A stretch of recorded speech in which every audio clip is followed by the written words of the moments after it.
Okay, so in this video, what I'm going to demonstrate is how to show insertion sort working.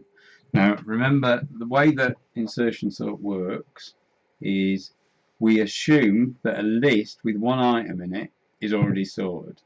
So we can mark the first part of this list as a sorted list.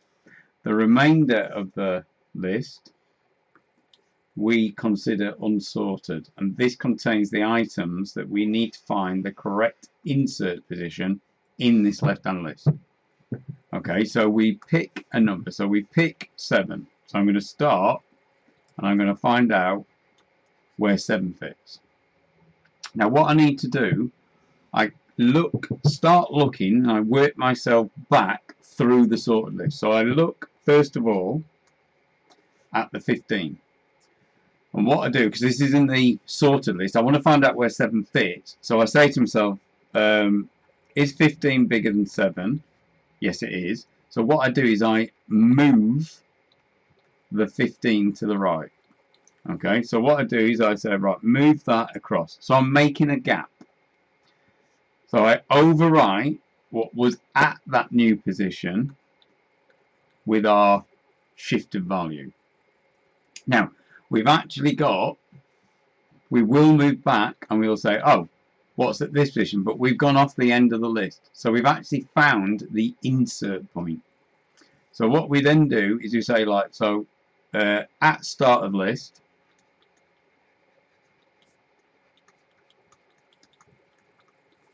so insert at first position. So we're going to insert the 7. So the 7 goes at this position. Okay, so I'm going to overwrite the 15 that was there with the 7. So that gives me 2 lists. Okay, the left hand list is sorted. So all I'm going to keep doing is I'm going to take the items from the unsorted list one at a time, and I'm going to look back through the sorted list. So now I'm going to pick 2. And I'm going to check, and I'm going to start on this right hand edge, and I'm going to say 15 is greater than 2. Okay, so I'm going to move 15 to the right. One position. So I'm just going to move it one position. So the 15 goes over there. So I've got a copy of the 2 because I've just now overwritten it. Okay, so then I move back again, and this time I say, right, well, is 7 greater than 2? And we say, yes, it is. So we say, move the 7 to the right. So let's shuffle it along and make a space. So I move the 7. I'm doing it like that so that I can see what was in there before. Okay, just so to show that the process is we just overwrite the memory location. And then we attempt to move and look at the next item in this, but we've got to the end. So we're at the start. So we found the insert point at the start. So we're going to insert the 2 at the start. Okay, so we end up with 2, 7, 15 in our sorted list. And we've now got left 4, 6, and 10 in our unsorted list. So we're going to now pick the 4. So the algorithm's a little bit more complicated than bubble sort, but it is slightly more efficient. It does less comparisons in general, okay, depending on the type of data you've got.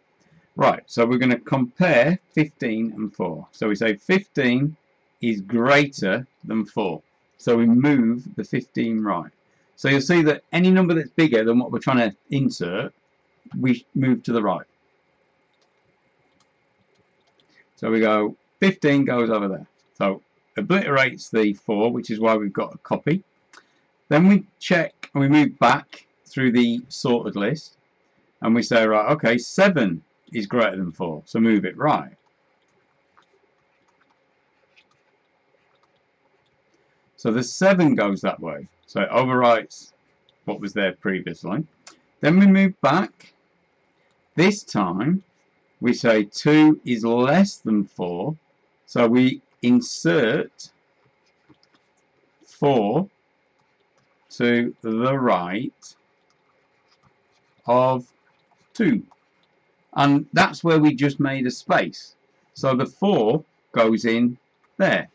So you can see we shuffled the 7 out of the way and the 15 out of the way. That was a bit laggy, so that we can now put our 4 in the correct place. So we end up with 4 items in our list which are now sorted. So we're basically just adding 1 to the sorted list each time and reducing the unsorted list by 1 in the process. So we've now got 6 and 10. So we're now going to pick 6 and we're just going to go through this process. So I'm going to say, right, 15 is bigger than 6, so move right. So move it out of the way. So the 15 goes there. So I'm just writing my new ones at the top. Then we move back. So we're still trying to find where we insert the 6. 7 is bigger than 6, so move it right.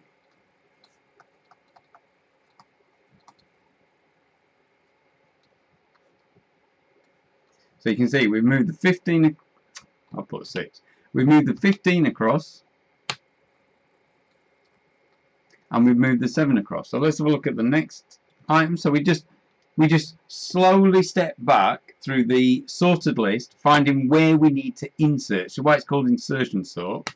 So we're looking for that insertion point, and it's when this occurs. So the one we're looking at now, 4 is less than 6. So we've found the insertion point. So insert 6 to the right of 4, because that's where it's going to go. We've moved anything bigger out of the way. So insert the 6 to the right of 4, where we just made a space. So there, that's to the right of 4, that's where we put our 6. So you can see we've now got 2, 4, 6, 7, 15. So that's our sorted list. So our sorted list is growing. We've got 1 item left in our unsorted list, 10. So that's what we're going to pick. So we're going to pick the 10. Oops, I should have done that in blue. Oh, that was interesting. This is lagging like mad now. I don't know why. Right, so I'm going to now pick 10. And I'm going to find out where 10 fits, where it should be inserted in the sorted list. Okay, so I'm going to compare it with 15. So I'm going to say 15 is bigger than 10. So move that right. So move 15 to the right. So that's what I'll do. Then I move back into the sorted list, and I step back and I say, right, okay, 7. Oh, 7 is less than 10, so we found the insertion point.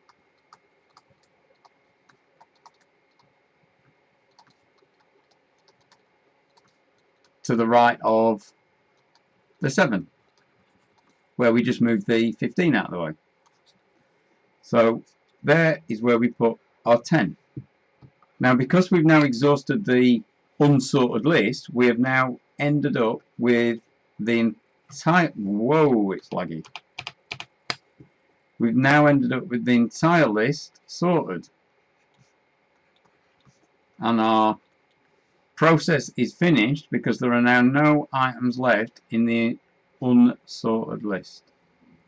So it's a little bit more complicated. The actual code's shorter than bubble sort, but it's a little bit more complicated to write the code for it. But it's still a really useful sorting algorithm for small sized lists. Okay, so that's one way of demonstrating it.